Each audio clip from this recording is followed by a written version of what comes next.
Dice aquí, ya estamos allí, sí. Verdades para el tiempo del fin. Vamos a entrar en lo que es el capítulo 10, haciendo un pequeño recuento de lo que fue el día de ayer y antier. Vimos lo que fue la quinta y la primera parte de la sexta trompeta, en donde encontramos en la quinta una época después de la edad oscura, que identificamos a la cuarta trompeta como la época del oscurantismo. Entonces viene una época en donde se abriría el pozo del abismo, saldrían de allí toda una cantidad, un ejército que se le permitiría hacer un tremendo engaño, que lo identificamos como la época del espiritismo moderno, tal cual como lo describe la hermana Elena de White allí en Conflicto de los Siglos. El espiritismo moderno, la obra maestra del engaño de Satanás. Tienen por líder en este ejército al ángel del abismo, que identificamos como el destructor, y que posteriormente, en la primera parte de la sexta trompeta, vimos que es cuando se sueltan los vientos de destrucción, eh, cuando viene ese tiempo de angustia cuando nunca ha existido, una época de plagas, de aflicción sobre la tierra. Pero al final, no hemos visto todavía en el capítulo 10 y 11, pero al final identificamos el Salmo 91 como el Salmo de la liberación, cuando el pueblo de Dios es liberado en ese terrible tiempo de angustia. Bueno, estoy resumiendo muy rápido, pero vimos muchos detalles el día de ayer. Hoy vamos a entrar entonces al capítulo 10, y el capítulo 10 se titula, bueno, realmente no tiene un título, pero le hemos colocado aquí el ángel con el librito abierto. Es un interludio. ¿Qué cosa es un interludio? En la profecía existe, o en el libro de Apocalipsis vamos a encontrar que hay varios casos como eso, donde hay un pequeño paréntesis en medio de las series proféticas. De hecho, ayer vimos, identificamos uno, que era Apocalipsis capítulo 7, donde aparece cuando se van a desatar los cuatro vientos. Ese interludio de Apocalipsis 7 está en medio de los siete sellos. Ahora estamos encontrando también un ángel con un librito abierto que está en medio de las siete trompetas. ¿Qué es un interludio? Es como un paréntesis. ¿Qué función tienen los paréntesis? Pues son una aclaración, porque venimos viendo toda la obra que está haciendo el ejército del mal, pero no aparece el pueblo de Dios. ¿Dónde está? ¿Qué va a pasar cuando todo este mundo sea desatado en esas terribles crisis que hemos estudiado estos 2 días? Bueno, el capítulo 10 y los primeros versículos del capítulo 11 nos van a ayudar a identificar quién es ese pueblo de Dios, qué características tienen y una misión impresionante, un propósito especial que tienen para el tiempo del fin. Entonces vamos a entrar en materia, el capítulo 10 de Apocalipsis. Dice allí la palabra de Dios. Vi descender del cielo, dice allí, vi descender del cielo a otro ángel fuerte, envuelto en una nube, con el arco iris sobre su cabeza. Su rostro era como el sol y sus pies como columnas de fuego. Tenía en su mano un librito abierto. Puso su pie derecho sobre el mar y el izquierdo sobre la tierra. Y clamó a gran voz como ruge un león. Cuando hubo clamado, 7 truenos emitieron sus voces. Entonces, miren que notan que aquí cambia. La trompeta aún no ha terminado porque no hemos leído un texto en donde diga el segundo ay pasó. De hecho, eso está bien adelante, está en el capítulo 11. Quiere decir que aún no ha terminado la sexta trompeta, pero en medio de la trompeta ahora viene otra visión que quiere aclarar algo. Dios quiere mostrar algo antes de que la gente o nos angustiáramos con todo lo que vimos ayer, que sería muy difícil, muy trágico lo que va a pasar. Pero Dios quiere mostrar que hay un pueblo especial en el tiempo del fin. Entonces, aparece un ángel fuerte, no es un ángel cualquiera, dice aquí, envuelto en una nube. Yo coloqué algunas características allí en rojo, resaltando las características de este ángel, que nos ayudan a identificar quién es este ángel. Una nube, pues si tú miras ahí los versículos que coloqué en pantalla, el ángel que está siempre relacionado con las nubes del cielo, pues es Jesús. Aparece que Jesús será llevado en las nubes de los cielos, una nube lo recibió cuando va a ascender. En Daniel capítulo 7 también aparece que se acerca en una nube al Padre en el juicio. El arco iris, pues es un símbolo de pacto, o sea que este es el ángel del pacto. El sol de justicia es Cristo Jesús, es Jehová, o sea que este es el ángel de Jehová. La columna de fuego, pues el mismo apóstol Pablo dice que esa columna de fuego que en el pasado guiaba al pueblo de Israel de Egipto a Canaán, representaba a Cristo Jesús, y dice que su voz es como la voz del rugido de un león, y pues solo hay dos que pueden ser identificados con el león, o Satanás, el león rugiente que está buscando a quien devorar, o Jesucristo. Pues, reuniendo todos las otras características, nos muestra que realmente este ángel fuerte, pues no es más ni nada menos que el Señor Jesucristo. Eh, ahora, es este ángel poderoso que viene descendiendo del cielo de Jesús. Y vamos a mirar otras características también nos apuntan a que Él es Jesús. Miren lo que sigue diciendo allí.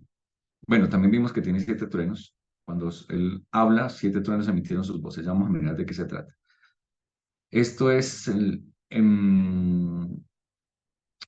mira lo que dice el versículo 4 al 7. Cuando los 7 truenos hubieron emitido sus voces, yo iba a escribir, pero oí una voz del cielo que decía, sella las cosas del que los 7 truenos han dicho y no las escribas. El ángel que vi de pie sobre el mar y sobre la tierra levantó su mano al cielo y juró por el que vive por los siglos de los siglos. Otra característica que nos muestra que este ángel fuerte pues es Jesús. Porque el único que puede jurar por el que vive por los siglos de los siglos, o sea, jurar por Dios, pues es el mismo Dios. Y juró por el que vive por los siglos de los siglos, que creó el cielo y las cosas que están en él, la tierra y las cosas que están en ella, el mar y las cosas que están en él, que el tiempo no sería más, sino que en los días de la voz del séptimo ángel, cuando él comience a tocar la trompeta, el misterio de Dios se consumará, como él anunció a sus siervos los profetas.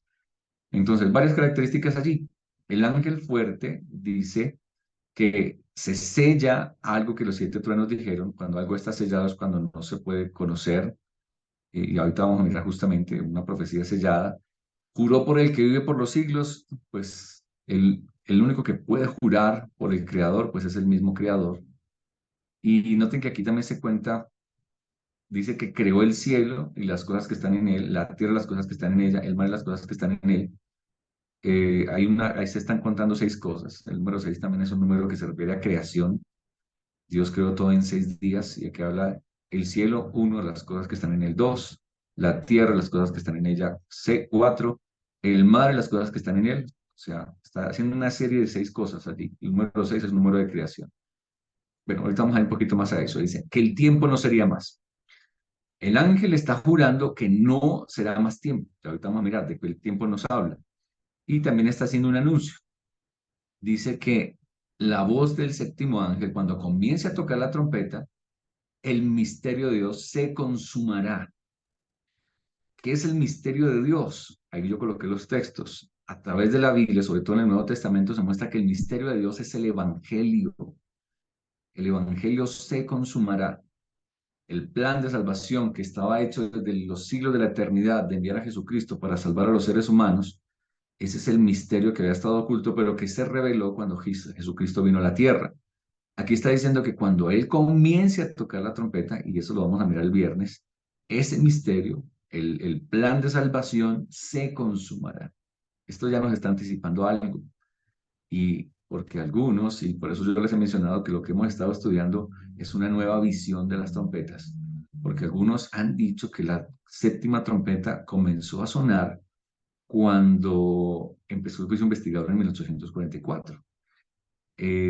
Esta declaración nos estaría diciendo que entonces el misterio del Evangelio se consumó en 1844. Entonces, por ahí ya empezamos a tener alguna inconsistencia. Aunque vamos a mirar el viernes con la ayuda del Señor otras citas del Espíritu Profecía donde nos muestra claramente que no puede ser que la séptima trompeta ha de sonar posteriormente. Por ahora nos está anticipando eso, pero ¿cómo es que podemos interpretar este capítulo? Recordemos que las claves las encontramos en otras partes de la Biblia. Antes quiero leer esta pequeña declaración de una devocional de Elena White, que nos dice, los libros de Daniel y Apocalipsis son uno. Noten lo que está diciendo aquí. Daniel y Apocalipsis son un solo libro. El primero es una profecía, o sea, Daniel. El otro es una revelación, o sea, eh, ya podemos saber la interpretación de la profecía. Uno es un libro sellado. ¿Cuál es el libro sellado? Daniel. El otro es un libro abierto, o sea, Apocalipsis. La luz especial que se le dio a Juan, expresada en los 7 truenos, está haciendo referencia a Apocalipsis 10, era un bosquejo de sucesos que debían ocurrir bajo los mensajes de los ángeles primero y segundo.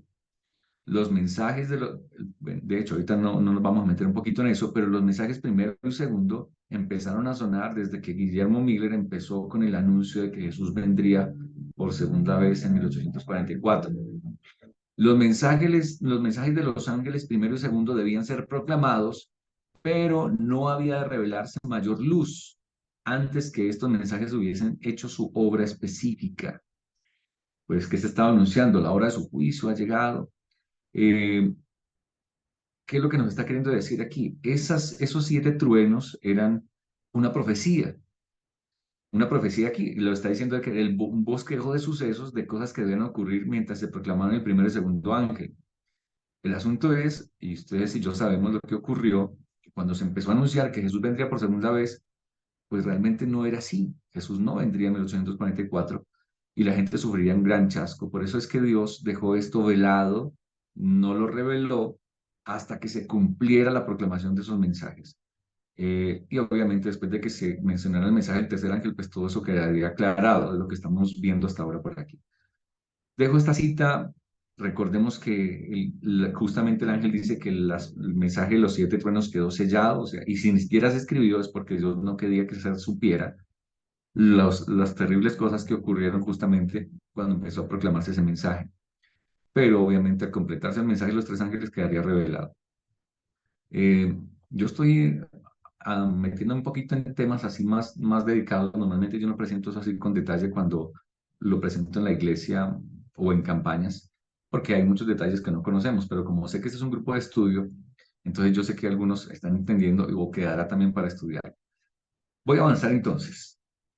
¿Cómo es que podemos interpretar, Daniel, esto, Apocalipsis 10? Pues tenemos que ir a otras partes de la Biblia en donde me hable de estos elementos que acabamos de mencionar, donde hay una promesa, un librito que esté sellado, profecías selladas, un ángel parado sobre el agua, donde se nos habla de un fin del tiempo. Pues es el libro de Daniel, acabamos de leerlo. Apocalipsis y Daniel son un mismo libro, así que tenemos que volver a Daniel para que nos dé las claves para poder entender este capítulo 10. De manera específica vamos a ir a Daniel 10 al 12. Daniel 10 al 12. Y yo le invito a que haga un ejercicio. Ponga allí su cinta o una marca en Apocalipsis 10 y vaya hacia Daniel capítulo 10. Daniel capítulo 10, sí. Porque será clave que veamos algunos elementos de este capítulo. En Daniel 10 ocurre lo siguiente. Yo solo voy a mencionar algunos versículos, pero usted puede hacer el ejercicio después de leerlo con detenimiento. Dice allí en Daniel capítulo 10 que Daniel se encontraba en ese momento en el tercer año del rey de Ciro, en Persia, y él se encontraba afligido por 3 semanas, dice allí. Llevaba 3 semanas, o sea, por 21 días, que no había comido manjar delicado, ni entró en su boca carne, ni vino, ni me ungí con perfume, hasta que se cumplieron las 3 semanas. Él estaba allí afligido porque él quería saber, comprender, que Dios le ayudara a entender la visión que había tenido en los capítulos anteriores, específicamente el capítulo 8 de Daniel. Y él está allí ayunando, afligido, él quiere recibir inteligencia, dice allí, porque el conflicto era grande, pero él comprendió la palabra y tuvo inteligencia en la visión. ¿Cómo fue? Dice que el día 24 del primer mes estaba a orillas del río Hidekel y entonces, dice allí, alcé mis ojos y miré. O sea, Daniel está preocupado, quiere entender la visión, está ayunando, él está orando, pidiéndole a Dios sabiduría hasta que se presenta esta visión a orillas del río Hidekel. ¿Qué vio? Alcé mis ojos y miré, y vi un varón vestido de lino y ceñida su cintura con oro y ufaz. Su cuerpo era como el berilo, su rostro resplandecía como un relámpago, sus ojos eran como antorchas de fuego, sus brazos y sus pies como color de bronce bruñido, y el sonido de sus palabras como el estruendo de una multitud. Noten, no sé si ustedes logran ver un paralelo con lo que Juan vio en Apocalipsis 10. cada profeta está utilizando su lenguaje para describir un ser especial, con una gloria especial, con sus ojos como relámpago. El otro decía que eran llamas de fuego, el otro dijo que eran columnas de fuego, las piernas, por aquí está diciendo que son como de bronce bruñido. De hecho, es el mismo ser, es el mismo personaje. ¿A quién está viendo Daniel, que es el mismo que vio allá Juan? Pues es el ángel de Jehová, el ángel del pacto, es Miguel. Tú lo puedes ver más adelante. Él ve, tiene esa confrontación allí, él está afligido, dice la Biblia que cuando él tiene esa visión, él se le desgonzan las piernas, pierde la fuerza, cae al piso, él trata de levantarse otra vez y vuelve a verlo y queda como así como parado en cuatro paticas, así arrodillado con pies y manos en el piso, y de repente entonces viene otro ángel ya con forma humana que trata de fortalecerlo. Usted puede mirar toda la escena, aparece ahí descrita en el capítulo 10 y al final entonces ese otro ángel que se le aparece allí, que es Gabriel, la profecía dice que es Gabriel, lo alienta y le dice, yo te declararé lo que está escrito en el libro de la verdad, nadie me ayuda contra ellos sino Miguel vuestro príncipe. Es decir, ese ángel grandote que está ahí, que es el que le quitó la fuerza a Daniel, es Miguel. Miguel es quien es como Dios, pues es el mismo Señor Jesús. Y Elena de White también aclara que ese ángel es Jesús. Entonces, tengamos presente esta visión. Entonces, Daniel está afligido, se le aparece Miguel, pero a Miguel no aparece solo. Aparece ahora otro ángel que lo conforta y empieza a conversar con Daniel. Él le dice que desde que él empezó a orar, Dios había contestado esa oración y Gabriel había venido, pero como Satanás se le opuso, ahí lo menciona como el príncipe de Persia se le opuso, entonces tuvieron que mandar a Miguel. Entonces Miguel viene y es el ángel grandote que está viendo ahí enfrente. Las fuerzas especiales vienen para ayudarle para que Gabriel pueda declararle la visión a Daniel que quiere entender. Entonces, ahí empieza en el capítulo 11, bueno, voy a devolver un poquito, en el capítulo 11 empieza Gabriel a explicarle la visión. Dice ahí Daniel 11:1, por ejemplo. También yo en el primer año de Darío, el Medo, estuve para animarlo y fortalecerlo.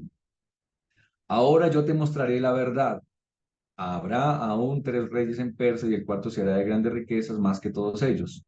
Este, al hacerse fuerte con sus riquezas, se levantará con todos contra el reino de Grecia. Entonces, mire, él empieza a explicarle que los imperios que él vio a través de unas bestias que había visto atrás son los imperios del mundo. Y empieza a darle muchos detalles, muchos detalles.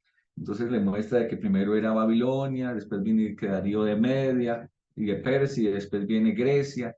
Él empieza a explicarle todo y con detalles le relata la profecía de Daniel capítulo 11.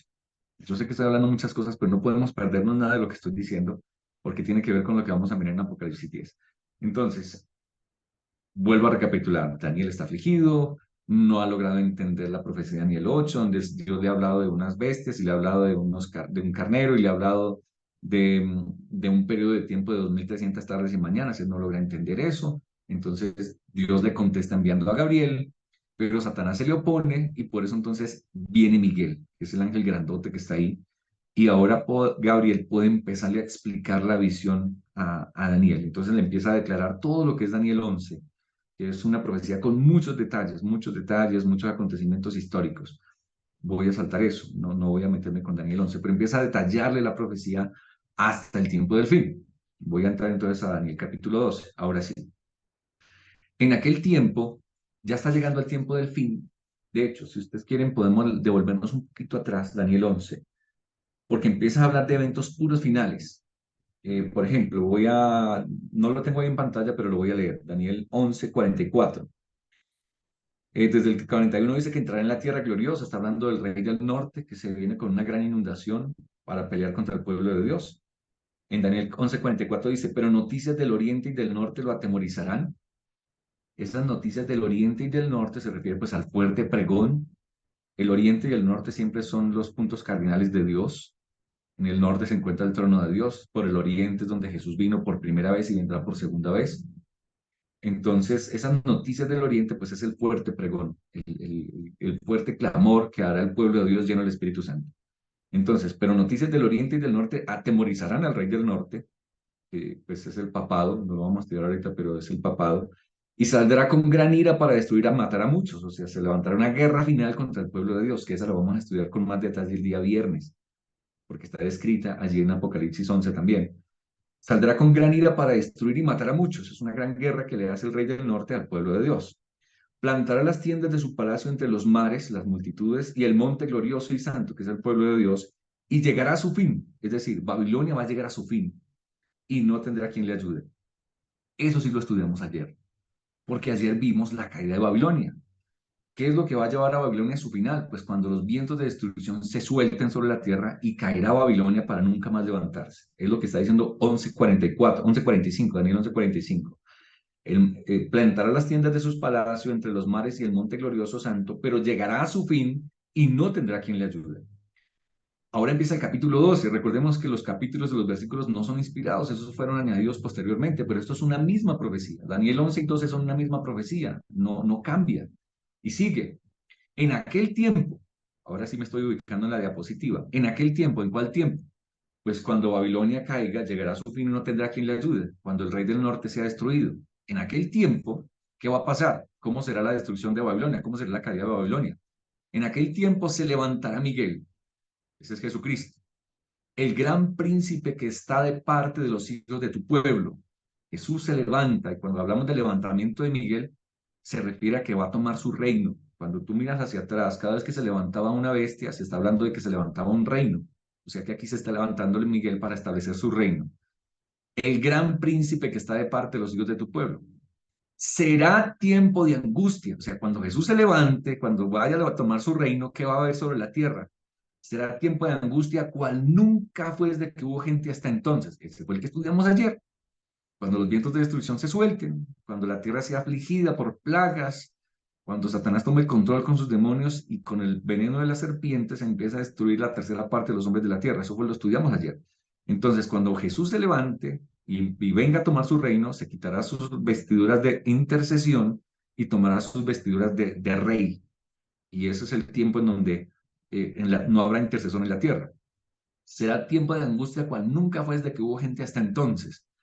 Pero en aquel tiempo, en ese mismo tiempo, ¿qué cosa va a pasar? Eso sí no lo vimos ayer, porque vimos que habría destrucción, plagas, muerte, que aparentemente el control lo tendría Satanás con todo su ejército. Pero en aquel tiempo terrible será libertado tu pueblo, todos los que se hallen escritos en el libro. Lastimosamente esta semana no lo vamos a poder ver, pero es clave de que nuestro nombre esté escrito en el libro de la vida. Es lo que nos va a poder librar de ese tiempo terrible de angustia. Será tiempo de angustia cual nunca ha existido desde que hubo gente. Ese es el mismo que yo he comparado con la gran tribulación. Ayer hubo un asunto allí, pero bueno, dice allí, pero en aquel tiempo será libertado tu pueblo, todos los que sean escritos en el libro. Muchos de los que duermen en el polvo de la tierra serán despertados. ¿Qué es esto? Pues la resurrección. Pero esta es una resurrección especial. Dice aquí, unos para vida eterna y otros para vergüenza y confusión perpetua. Aquí está hablando de la resurrección especial. No sé si lo han estudiado en este grupo, pero es una resurrección que ocurre aproximadamente en la quinta plaga. Eso lo describe el conflicto de los siglos. Es en el momento de que donde hay oscuridad en la tierra. Una resurrección de justos e injustos simultánea que se levantan para ver a Jesús viniendo de las nubes de los cielos. Está hablando de puros eventos finales, la caída de Babilonia, el tiempo de las plagas, el levantamiento de Miguel, la liberación del pueblo de Dios. Todo esto lo está mencionando a Daniel 11:45 hasta el 12 en adelante. Dice allí, los que duermen en el polvo de la tierra serán despertados, unos para vida eterna, otros para vergüenza y confusión perpetua. Los entendidos resplandecerán. Y aquí entra un detalle interesantísimo y muy importante. Los entendidos, ¿cómo llama Dios a su pueblo en el tiempo del fin? Los llama los entendidos. Los entendidos resplandecerán como el resplandor del firmamento, y los que enseñan la justicia a la multitud como las estrellas a la perpetua eternidad. Está hablando de la glorificación de su pueblo. Pero tú, Daniel, cierra las palabras, sella el libro hasta el tiempo del fin. Muchos correrán de aquí para allá y la ciencia aumentará. Entonces, miren, me tomé el tiempo para aclarar esto, es porque Daniel está afligido, está pidiendo sabiduría, Gabriel se le aparece, Miguel viene para respaldarlo después de 21 días, y ahora el ángel le aclara toda la profecía del capítulo 11 y 12 con muchos detalles. Yo no me metí en los detalles de historia, sino solo en los eventos finales. Mostré que ahí está la caída de Babilonia, el levantamiento de Miguel, el tiempo de angustia cual nunca ha existido, la liberación del pueblo de Dios, la resurrección especial y la glorificación del pueblo de Dios. Una cantidad de eventos finales. Ahora, el ángel le dice, Daniel, cierra las palabras y sella el libro hasta el tiempo del fin. ¿Cuál libro? Este libro de la profecía que le acababa de explicar, todo eso que acabo de tomar nota, Dios le dice, séllalo, porque eso es para el tiempo del fin. Muchos correrán de aquí para allá, el tiempo va a pasar mucho tiempo, pero la ciencia va a aumentar y este libro que estaba sellado, que va a quedar sellado, se va a abrir y se va a poder entender, es lo que le está queriendo decir. Entonces, qué más dice allí? El versículo 5 al 7. Yo, Daniel, miré y vi a otros dos que estaban en pie. Entonces, miremos el cuadro completo. Él está a orillas del Hidekel, vio a Miguel el grandote que lo hizo desgonzar, que lo hizo debilitar, que era Miguel, pero aparecieron otros dos ángeles, dice allí. Miré a otros dos ángeles, uno que estaba a este lado del río y el otro al otro lado del río. Y dijo uno al varón vestido de lino. O sea, uno de los dos ángeles le pregunta a Miguel, que estaba sobre las aguas del río. ¿Dónde está parado Miguel? Miguel está parado sobre las aguas. ¿Cuándo será el fin de estas maravillas? ¿Cuáles maravillas? Todas esas maravillas que le acaba de relatar en capítulo 11 y 12. ¿Cuándo será el fin de todo eso que tú nos acabas de mencionar? Oí al varón vestido de lino, o sea, Miguel, que estaba sobre las aguas del río, el cual alzó su mano derecha y su mano izquierda al cielo y juró por el que vive por los siglos de los siglos. Ah, ¿y dónde habíamos visto eso? Pues en el libro de Apocalipsis, pues porque es el mismo ángel que le está haciendo un juramento a Daniel. Aquí está levantando su mano derecha y la izquierda. En el libro de Apocalipsis solo levantó su mano derecha porque en la otra tenía el librito abierto. Entonces, juró por el que vive por los siglos de los siglos, es el mismo juramento, que será por tiempo, dos tiempos y la mitad de un tiempo. Y cuando se acabe la dispersión del poder del pueblo santo, todas estas cosas se cumplirán. Aquí entraron otros elementos claves que son importantísimos para poder interpretar Apocalipsis 10. Es la misma visión, es el mismo ángel, es el mismo juramento, juró por el que vive por los siglos de los siglos, solo que todos los eventos de Daniel capítulo 10 y 11 y 12, dice el ángel que se van a completar o se van a cumplir, se van a desatar, el libro se va a abrir, por así decirlo, cuando se cumpla el tiempo, dos tiempos y la mitad de un tiempo. Aquí ya nos aparece un periodo de tiempo que podemos identificar. ¿Qué nos está diciendo este ángel? Si nosotros logramos identificar el tiempo, dos tiempos y la mitad de un tiempo, cuando se acabe ese periodo, podremos identificar el tiempo del fin. Podremos identificar el cumplimiento de todas esas maravillas que se le prometieron a Juan, perdón, a Daniel, se va a poder identificar. Y entonces ocurriría algo. Dice que la ciencia aumentaría y el libro de Daniel que había estado sellado sería abierto y se podría entender.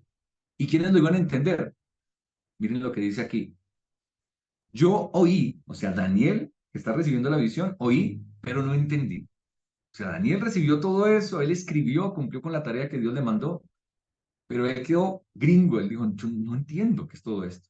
Dije entonces, Señor mío, ¿y cuál será el fin de estas cosas? O sea, muy tremendo todo lo que tú me has dicho, pero igual te pedí que me ayudaras a entender, pero no entiendo. Él respondió y le dijo, anda, Daniel, pues estas palabras están cerradas y selladas hasta el tiempo del fin. ¿Hasta cuándo van a estar selladas? Hasta el tiempo del fin. Muchos serán limpios, emblanquecidos y purificados. O sea, mucha gente va a seguir, va a ser fiel, algunos van a morir, pero serán sellados, van a quedar emblanquecidos y purificados. Los impíos procederán impíamente y ninguno de los impíos entenderá, pero los entendidos comprenderán. ¿Qué está prometiendo el ángel? Mira, va a pasar mucho tiempo, no te preocupes, Daniel, deja este libro sellado, esto es para el tiempo del fin.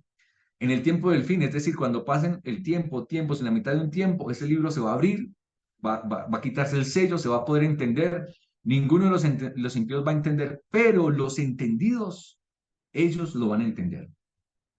Entonces, ya nos dio varias claves. Tenemos que ir a la historia y mirar cuándo es que se cumple ese tiempo, tiempos en la mitad de un tiempo, cuándo es que ese libro se abre y quiénes son los que entienden ese libro, porque los que entienden ese libro están destinados a la glorificación. La Biblia llama a ese grupo los entendidos o los sabios, otras traducciones.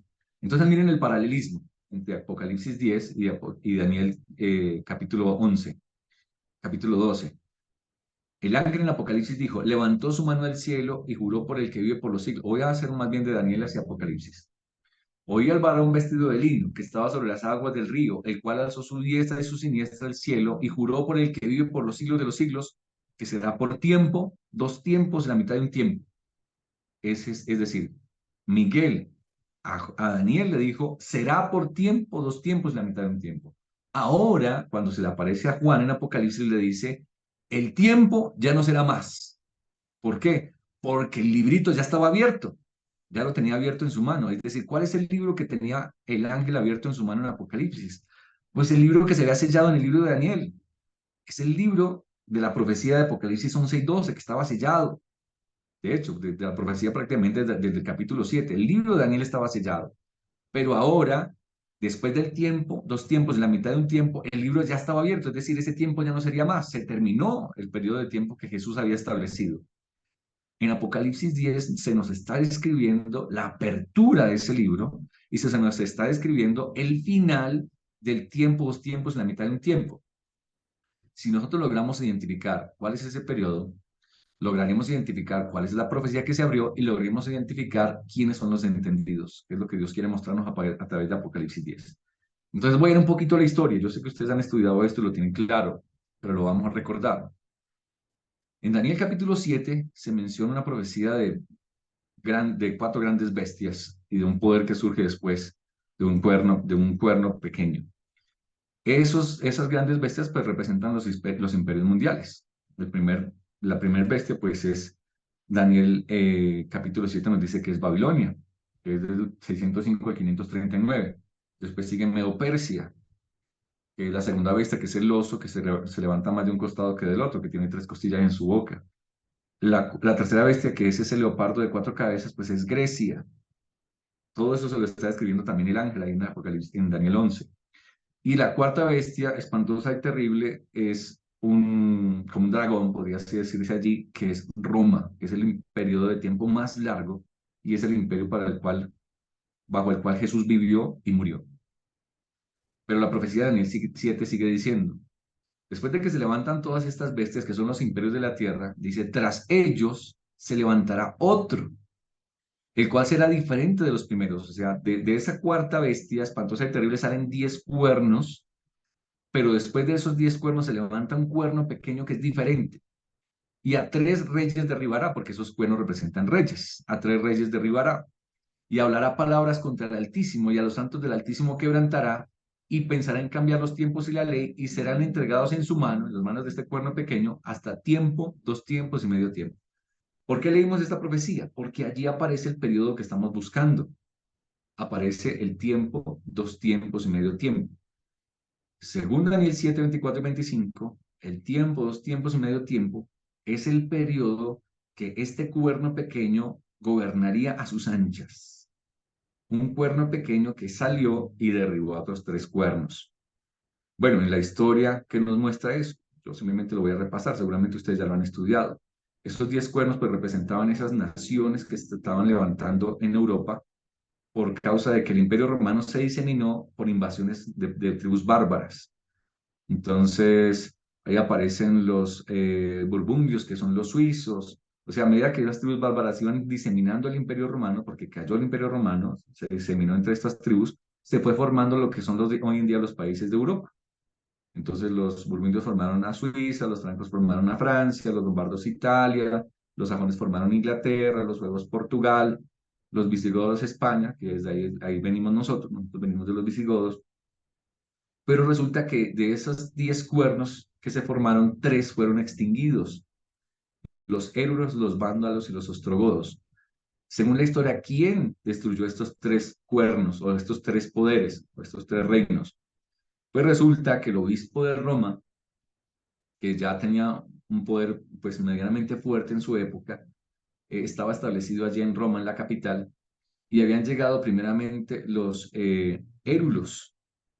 Los érulos que eran arrianos no creían ni aceptaban el poder del obispo de Roma, así que el obispo de Roma, apoyado por los franceses, en ese momento los francos, mandó un ejército y los erradicó.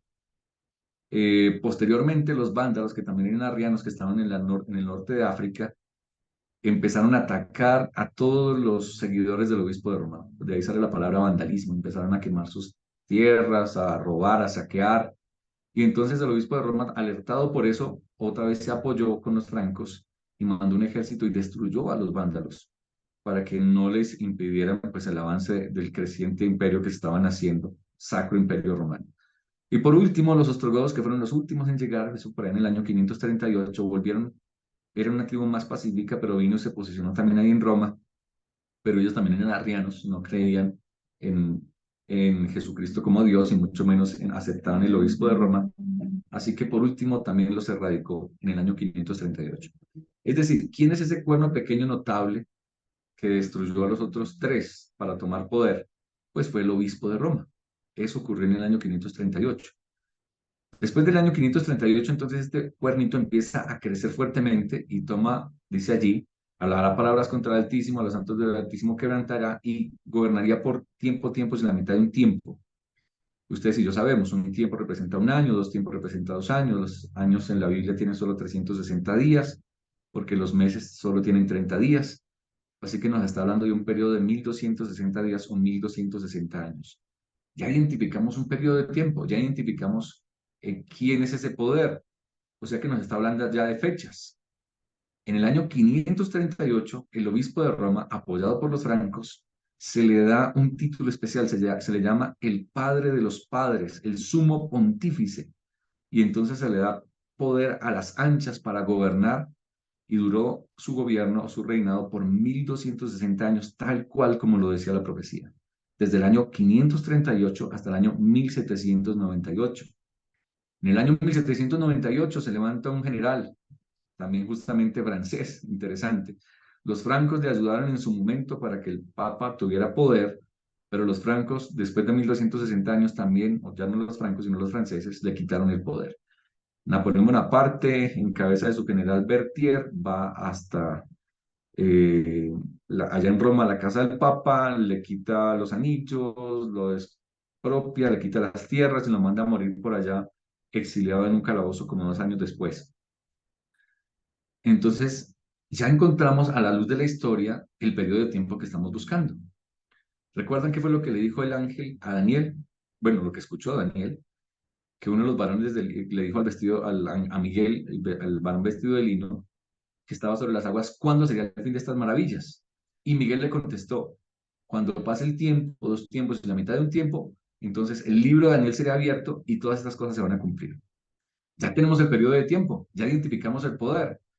Estamos hablando que desde el año 538 hasta el 1798 fue ese momento. Ya encontramos cuándo entonces se debería abrir el libro de Daniel, después del año 1798, porque en 1798 se cumplieron los 1260 años, el tiempo, 2 tiempos y la mitad de un tiempo. Es decir, en 1798 comenzaría el tiempo del fin, es lo que estamos identificando. Sí, bueno, me imagino que ya algunos lo sabían, pero si usted le preguntan, bueno, ¿y cuándo comienza el tiempo del fin? El tiempo del fin comienza en el año 1798, cuando Papa es tomado preso y el mundo entero pensó que el papado desaparecería por el mandato de Napoleón Bonaparte. 1798, ya encontramos la fecha.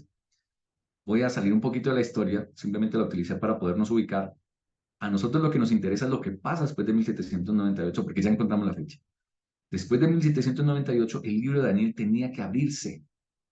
Y recuerden la promesa, los entendidos la iban a comprender. ¿Qué ocurrió después del año 1798, el año 1800 más o menos?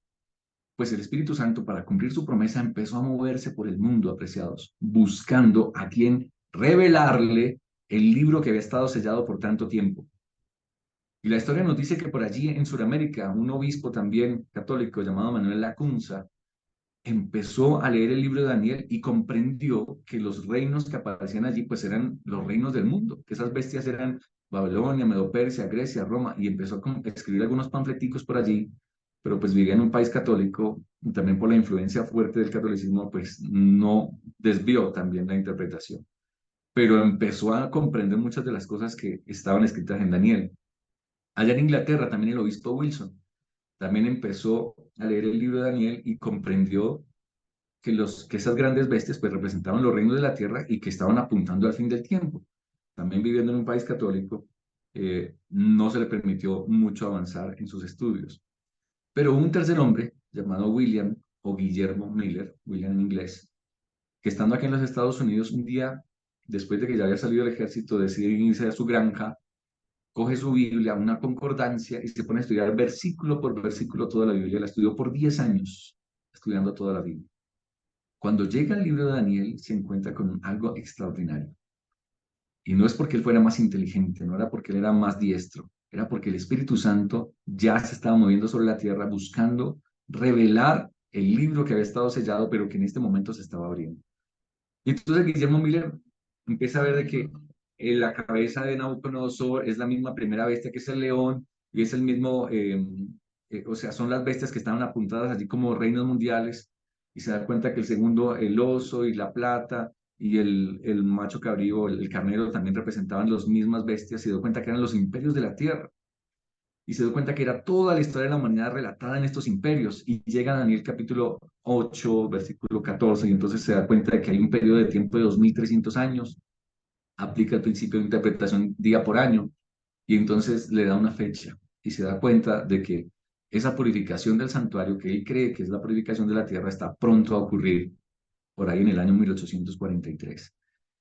Entonces eso lo agobió, él empieza a afligirse, ¿cómo es posible? ¿Y esto por qué tan tremendo? ¿Y cómo es que nadie nunca había explicado eso?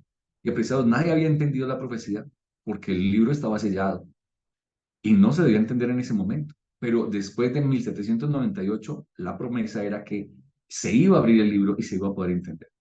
Y entonces Guillermo Miller, agobiado por su interpretación, duró años que ocultaba eso y no lo revelaba. Y el Espíritu Santo lo inquietaba, tienes que explicarlo, tienes que compartirlo al mundo. Así que llega un punto en donde él dice, bueno, si tú quieres que yo le enseñe esto a la gente, pues que alguien me invite a predicar. Igual a mí, ¿quién me va a invitar? Yo soy un granjero por aquí. Y cuenta la historia de que sí, viene un sobrino por allí caminando en su caballo, cabalgando, lo busca, le dice, tío, si tú crees todo eso que estás estudiando, ¿por qué no vienes y no lo enseñas este domingo en la iglesia? Ellos se reunían los domingos. Así que ahora él aceptando el desafío, porque Dios, le prometió a Dios que si lo invitaban a predicar, él lo iba a enseñar, Guillermo Miller se va y se reúne en una pequeña capilla con unas pocas personas y les abre el libro de Daniel y ocurre algo extraordinario, apreciados.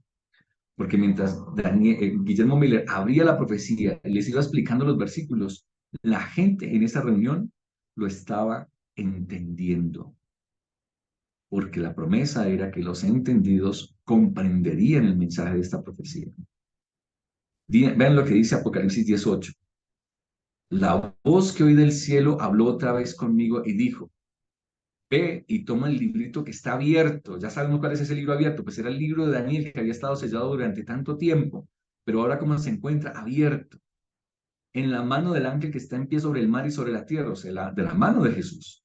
Fui donde el ángel diciéndole que me diera el librito y me dijo, toma y cómelo. Te amargará el vientre, pero en tu boca será dulce como la miel.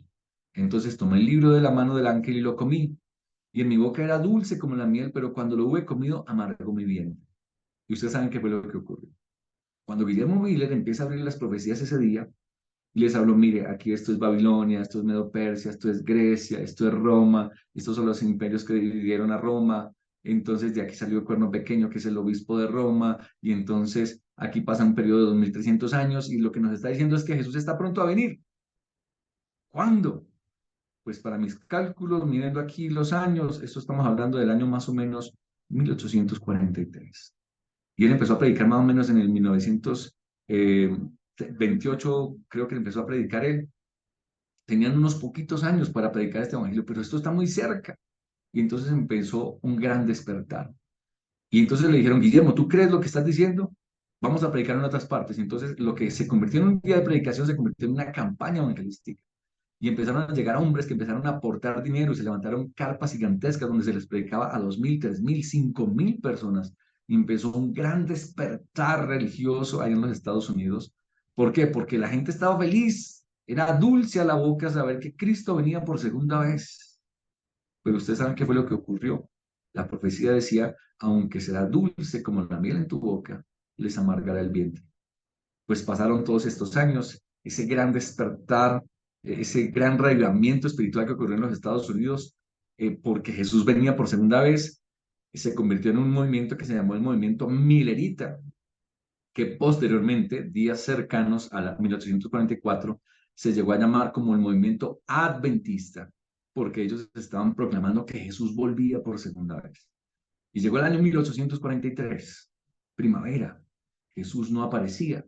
Y entonces la gente que estaba muy estudiosa de las profecías, llegó alguien y dijo, no, lo que pasa es que nos hemos equivocado, porque no es el año 1843, realmente es el año 1844 porque el año cero no existe, hicieron un cálculo mal allí, bueno, se corrigió la fecha. Todavía nos queda un año más para predicar, entonces con mayor razón mucha gente se unió, vendieron sus propiedades, invirtieron todo su dinero para predicar, compartir publicaciones. Llegó el año 1844, primavera, Jesús no llegó. Es que nos equivocamos, no es primavera. Uno de los estudiosos también de la Biblia dijo, realmente es el otoño, porque estamos hablando, es el día de la expiación. Ya nos íbamos acercando a la interpretación del santuario, que era lo que iba a aclarar todas las cosas. Ya se metieron con el santuario. 22 de octubre de 1844, día de la expiación. Ese día es la purificación del santuario. Ese día Jesús vendrá. Así que unos pocos meses más se extendió la predicación. Y cuando llegó aquel día, todo el día y toda la noche, grupos en oración en sus casas, esperando que Jesús apareciera por segunda vez, y no apareció. Entonces eso que había sido dulce como la miel en su boca, ahora se convirtió en un terrible chasco que amargó sus vientres, porque sintieron que en donde tenían fijadas todas sus esperanzas, realmente no había ocurrido nada. Terrible historia que está relatada en la profecía, apreciados, lo estamos mirando a través de la historia. Así ocurrió tal como el ángel lo había dicho. El librito que se había abierto, ahora al comerlo, aunque había sido dulce pensando que Jesús regresaba por segunda vez pronto, amargó sus vientres porque realmente había fallado la interpretación.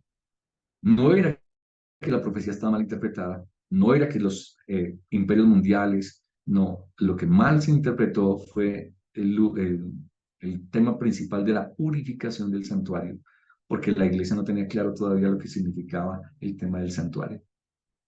Pero yo quiero que noten algo interesante y es lo siguiente. Miren lo que dice Daniel 12:10. Muchos serán limpios, emblanquecidos y purificados, los impíos procederán impíamente y ninguno de los impíos entenderá, pero los entendidos comprenderán. Y yo hago la pregunta en esta mañana. ¿Satanás comprende las profecías? ¿Satanás entiende las profecías? Y apreciado, no conteste tan ligeramente. Normalmente siempre que hago esta pregunta, todo el mundo contesta, sí, sí, claro, Satanás entiende las profecías. Oye, ten cuidado. Vuelvo a leer el versículo. Miren lo que dice Daniel 12:10. Muchos serán impíos y, limpios y emblanquecidos y purificados. Los impíos procederán impíamente y ninguno de los impíos entenderá. Y Satanás es el principal de los impíos. Ninguno de los impíos entenderá, pero los entendidos comprenderán. Mis apreciados, Satanás no entiende las profecías. Yo quiero que tú tengas esto claro. Por eso es que Dios ha dejado el mensaje oculto a través de profecías para ocultarle a su enemigo cómo es el proceder, cuáles son los planes que él tiene. La profecía se entiende porque el Espíritu Santo la revela, por eso se llama revelación. Y los impíos no pueden comprender la profecía, mucho menos Satanás. Satanás siempre ha dependido del pueblo de Dios para comprender el mensaje que ha estado oculto en las profecías, porque es el Espíritu Santo el que inspira la Escritura y es el Espíritu Santo el que la revela la Escritura. Así que el Espíritu Santo no va a venir a decirle en el oído a Satanás, ah, sí, mira, lo que pasa es que esa representa a Grecia, esto representa a Roma, el cuerno pequeño es esto. No, preciados, Satanás depende de la iglesia para poder comprender la revelación que Dios le va mostrando a su pueblo. Así que tengan cuidado, no respondan ligeramente. ¿Por qué les digo esto?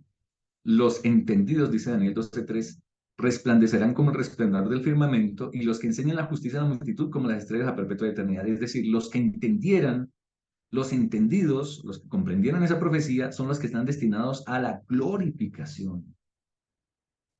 Y yo quiero que notes algo interesante, porque yo coloqué algunas fechas aquí en pantalla. En el año 1818, 1260 años de oscuridad, nadie entendía nada. Ni siquiera los demonios entendían, porque ellos no pueden entender la profecía y por eso ocultaban el mensaje para que nadie pudiera entender. pero la promesa del ángel es que después de los 1260 años los entendidos resplandecerían y el libro sería abierto y el mundo lo iba a comprender. Pues no, no el mundo no, pero los entendidos sí lo iban a entender. En el año 1818, Guillermo Miller fue cuando se encerró y empezó a estudiar la Biblia con la concordancia. Y duró 10 años, hasta el año 1828. Cuando en 1828 él va a esa pequeña capilla y empieza a explicar el libro de Daniel, saben que allí también había ángeles malos, escuchando lo que Guillermo estaba diciendo. Y cuando Guillermo Miller empieza a abrir la profecía y empieza a interpretar la profecía, los demonios que estaban allí también abrieron su boca grandota y dijeron, wow, es cierto. Lo que este hombre está diciendo es cierto. Y entonces ahora llamaron a los demonios teólogos para que vinieran y escucharan lo que este hombre estaba diciendo. Y entonces se dieron cuenta, los encontramos. Son estos. Son estos con los que yo tengo guerra. Porque apreciado, Satanás no tiene guerra con el mundo entero. Dice ahí Apocalipsis 12 claramente, Satanás se puede hacer guerra contra el resto de la ascendencia de ella, los que guardan los mandamientos de Dios y tienen el testimonio de Jesucristo. ¿Qué cosa es el testimonio de Jesucristo? El espíritu de la profecía. Con ellos es con los que Satanás tiene guerra. Y ese día que estaba en la capilla donde Guillermo Miller estudió a Daniel y entendieron, porque la gente estaba escuchando a Guillermo Miller y la gente lo estaba entendiendo, lo estaban entendiendo. Se estaba cumpliendo la promesa de Jesús a Daniel. El libro sería abierto y los entendidos lo comprenderían. Entonces ahora Satanás dice, con estos es que yo tengo guerra.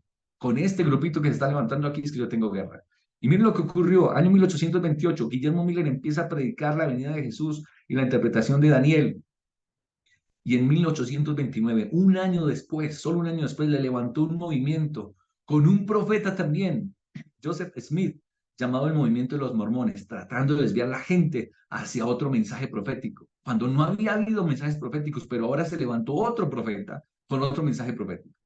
En el año 1844, que sabía, Satanás sabía lo que había pasado ese día, porque aunque él no había entendido la profecía, y obviamente sabía que Jesús no venía ese día, pero sí se dio cuenta que el cumplimiento profético era cierto lo que estaba diciendo Guillermo Miller.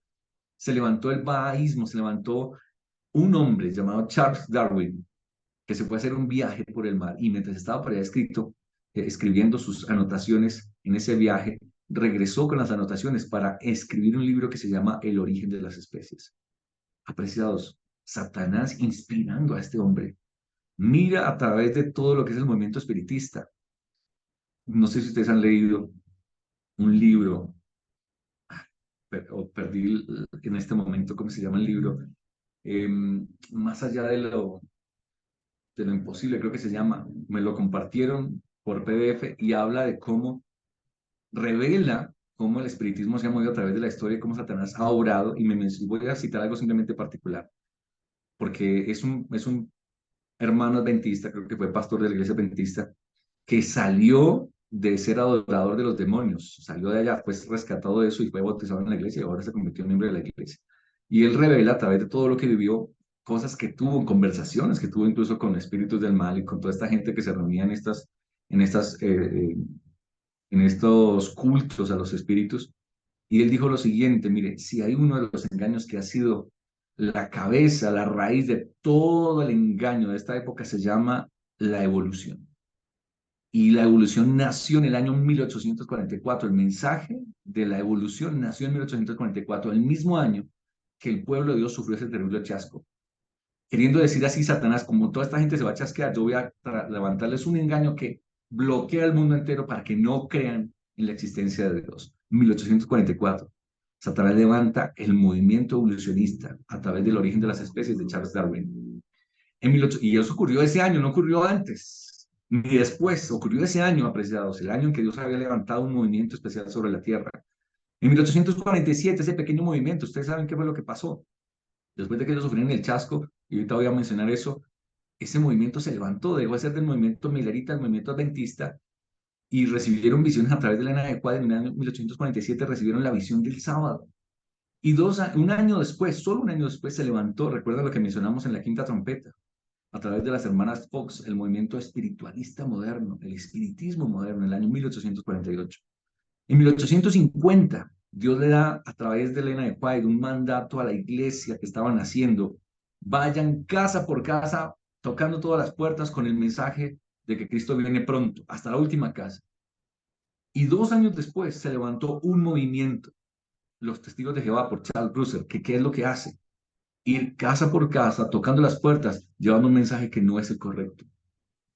En 1863, Dios le dijo a través de Elena White también a su iglesia, al movimiento adventista, la visión de la asistencia social, hagan organizaciones, busquen recursos para que hagan asistencia social, porque a través de la asistencia social pueden ayudar a las personas y con esa ayuda pueden llegar personas al Evangelio. 2 años después se levanta una iglesia nueva, el Ejército de Salvación, que ¿qué es lo que hace? Asistencia social. Yo no sé si me están entendiendo o me hago entender con lo que quiero decir. Después de que el movimiento adventista surge, hay alguien que le está pisando los talones a este movimiento, colocándole trabas, colocándole todos los estorbantes para que la obra de Dios no avance como Dios quisiera que avanzara. Dios le dice a su iglesia, vayan casa por casa, y nosotros como medio necios no lo hacemos. Entonces Satanás levanta otra iglesia que sí lo hace, se va casa por casa. Dios le dice a su iglesia, hagan asistencia social, y como nosotros no lo hacemos, entonces Satanás levanta una iglesia que hace eso, asistencia social, para distraer a la gente y no puedan encontrar el verdadero mensaje que se levantó aquel día cuando el libro de Daniel se abrió, el mensaje profético anunciado por la palabra de Dios. Apreciados hermanos, este movimiento, el movimiento adventista del séptimo día, es un movimiento proféticamente anunciado y tiene un propósito especial y su destino, como lo leímos en el libro de Daniel, es la glorificación. Los entendidos, los que nacieran, el pueblo que naciera comprendiendo el libro de Daniel, movimiento milerita, posteriormente adventista y posteriormente adventista del séptimo día, es el movimiento destinado a la gloria con un propósito especial en el tiempo del fin, que aún no lo vamos a ver, lo vamos a mirar el día de mañana, porque capítulo 10 y 11, recuerden, los capítulos son inspirados, eso es una misma profecía. Lo que pasa es que nosotros hacemos corte ahí, pero la profecía no termina ahí. Miren lo que dice allí. Él me dijo, es necesario que profetices otra vez sobre muchos pueblos, naciones, lenguas y reyes. Después de que esta gente que creían que Jesús venía con poder, aquel día y no vino, ese terrible chasco desalentó a mucha gente abandonó el barco, criticaron, les hacían los memes de la época, hacían dibujos donde decían, mire, vuela, vuela, adventista, porque creían que Jesús se los iba a llevar una burla, mucha gente tropezó, cayó, se apartó, y un pequeño grupito, aquella mañana siguiente, fueron y se arrodillaron en un granero y le pidieron al Señor, Señor, ¿en qué nos equivocamos? La profecía no se equivoca, no falla, tu palabra es verdadera y cierta para siempre. No puede ser que nosotros, o sea, tu palabra no se equivoque, nos tuvimos que haber equivocado nosotros. Entonces Tyron Edson, guiado por el Espíritu de Dios, reconoció en la luz del santuario lo que les hacía falta para comprender la profecía.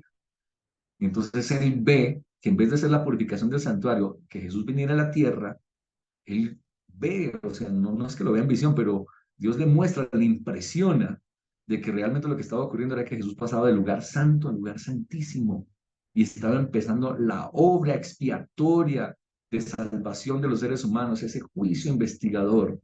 Y entonces el ángel le dice, es necesario que profetices otra vez sobre muchos pueblos, 1, naciones, 2, lenguas, 3, reyes, 4.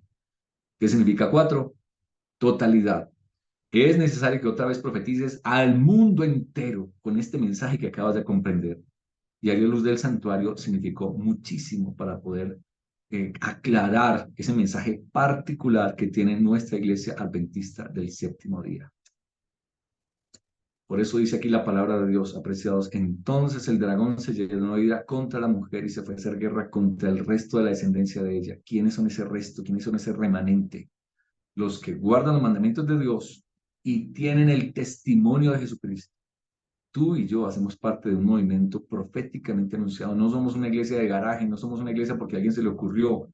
Es una iglesia que surgió a través de un chasco que Dios había profetizado a través del libro de Apocalipsis y que tú y yo estamos llamados a ser protagonistas en este tiempo del fin. Voy a dejar por ahora aquí, mis hermanos. Esto es lo que nos habla el capítulo 10 de Apocalipsis. Pero recuerden que la profecía no termina allí, el capítulo termina allí, pero la profecía aún no termina, pero vamos a dejar eso para mañana, seguir comprendiendo cuál será la misión del pueblo de Dios en el tiempo del fin. ¿Quiénes son los entendidos? Un movimiento que surgiría entendiendo el libro de Daniel, que comprendería ese libro que ya estaba sellado, pero ahora está abierto, que tendrían una misión titánica que acabamos de leer en el versículo, de profetizar otra vez a todos pueblos, naciones, lenguas y reyes, profetizarle al mundo, y por eso nosotros estamos aquí. Ese movimiento que quedó muy poquitos en aquel granero aquel día, hoy en día ya somos más de 20 millones, bueno, por lo menos en libros. Ustedes saben también lo que estamos afrontando como iglesia de la Odisea, pero es el momento de despertar y reconocer quiénes somos. Voy a terminar con una oración, mis apreciados, y entonces haremos unos pocos minutos para comentarios y preguntas. Oremos. Bondadoso Padre, te damos gracias porque en esta mañana una vez más nos permites estudiar un poco más tu santa palabra, el libro de Daniel, Apocalipsis, que son un solo libro, uno una profecía, otro una revelación, y nos han mostrado en esta hora quiénes somos. Gracias, Padre. No somos cualquier iglesia, no somos un movimiento allí de garaje, somos un movimiento proféticamente anunciado, que nacimos comprendiendo la profecía del libro de Daniel, y si en esta mañana una vez más lo hemos entendido porque tu Espíritu está con nosotros, nos has ayudado a entender el mensaje profético significativo, relevante para este tiempo del fin. Señor, ayúdanos, porque ese mensaje también tiene que rodear toda la tierra con su gloria, y solo lo podremos hacer si es tu Santo Espíritu el que está con nosotros. Acompáñanos en esta mañana, gracias por estar con nosotros, que puedas seguir guiando nuestros pasos en este día, te lo pedimos en nombre de Jesús. Amén.